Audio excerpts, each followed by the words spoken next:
अस्सलाम वालेकुम, मैं मुज़फ़्फ़र खान और आप देख रहे हैं सुपर इंडियन ब्लॉगर। आज हम चल रहे हैं आम तोड़ने।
देखिए दोस्तों, बिल आखिर हमने तोड़ लिया आम।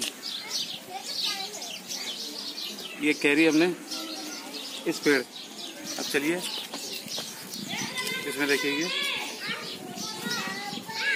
कच्चे होने की वजह से इसके अंदर ये निकलता है। हमारा इसको चेपी बोलते हैं। इसको निकाल दिया जाता है, फिर उसको तोड़ लेते हैं। जब कोई हथियार ना हो हाथ में, ये हमने तोड़ लिया।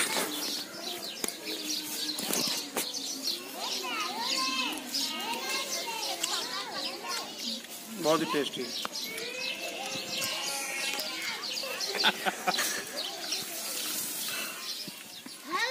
बता